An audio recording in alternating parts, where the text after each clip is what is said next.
Siberian tigers, also known as hammer tigers, are on the brink of extinction.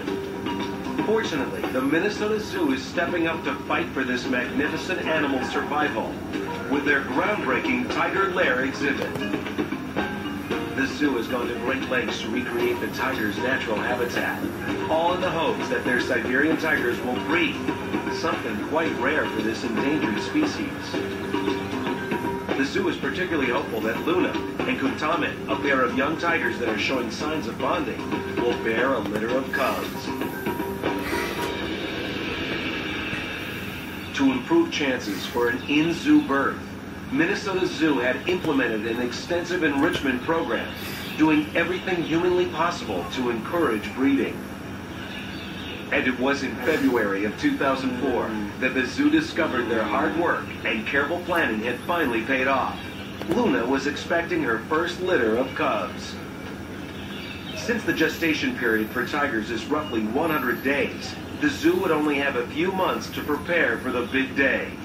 Zoo staff went straight to work in anticipation of the birth, even setting up a special birthing den so Luna could deliver her cubs in privacy. Healthy gestation of cubs in a zoo isn't easy. Everything has to be just right, including providing Luna a whopping 15 pounds of meat a day. This is our food preparation area where all the diet comes in. This is a complete diet, maybe we add nothing to it. It was Ross Taylor's job as a keeper at the lair to keep the tigers fed and engaged, and to come up with new and innovative ways to improve the quality of life for the cats. One way he helps keep the tigers active is with an enrichment tool modeled after a moose carcass. This permanent fixture encourages the tigers to work for their food, as they would in the wild, by wrestling it out of the cavity of the moose. We have bones and other sort of treat items that we put into this long PVC pipe and plunge it out into the exhibit space, and it goes out into the belly of the moose. With all the preparation for Luna's delivery in place, it seemed as though the future of the species may have a glimmer of hope.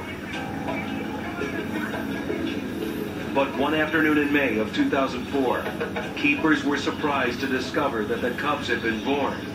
But it was far from the den they had prepared for the birth. Luna had gone off on her own, given birth, and then abandoned the helpless cubs to die in the brush. I was disappointed the mother didn't take care of them, but that's not unusual for first-time moms. Even in the wild, first-time moms often lose their cubs through neglect. Since cubs are born blind and helpless, in the wild, they probably would have died. But at the Minnesota Zoo, with this species being critically endangered, there was no room for error. The zoo had to deal with 2 newborn cubs suffering from hypothermia. It was then that the zoo made the decision to treat and hand-raise the cubs themselves, a first for Minnesota Zoo. They really represent a genetic insurance policy, as I like to phrase it. Even though tigers are solitary animals in the wild, young siblings like these two recognize each other as such and will probably stick together here at the zoo. I think the real priority is to try and get them back with the mother so that they learn how to grow up and be socially acceptable tiger as opposed to maybe attached to humans or attached to something else. If not for the intervention of the rescuers, these tiger cubs would not have survived. But the zoo staff realizes that all the TLC in the world can't take the place of a mother tiger. We believe they will grow up and be tigers, so to speak. It's just, if a tiger is reared in total isolation from other tigers, and tigers are never around each other, they don't really grow up to learn to be one. We do have plans to put them with the mother. Whether it's going to work or not, we don't know. Until then, they're being housed in a heated maternity den. And for now, they've been given a stuffed animal to be used as a surrogate parent. And they're being bottle-fed a high-protein, vitamin-rich diet around the clock. Before long, these cubs will be too big and strong to be handled by their keepers. They'll soon be out enjoying their new home in the Tiger Lair. And hopefully someday, they'll be part of a family. Minnesota Zoo's ongoing commitment to hammer tigers has proven to be a success. For the tigers who roam these woods, and for the next generation of hammers, this lair is filled with hope.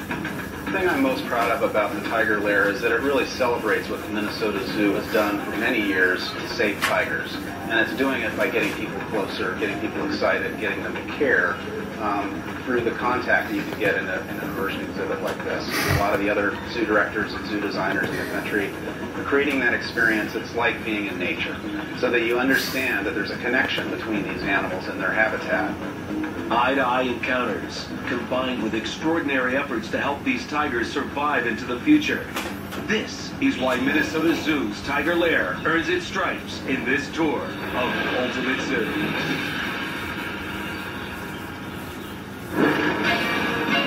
Coming up on Ultimate Zoo, the endangered Florida manatee finds refuge while being nursed back to health 1,000 miles away from home.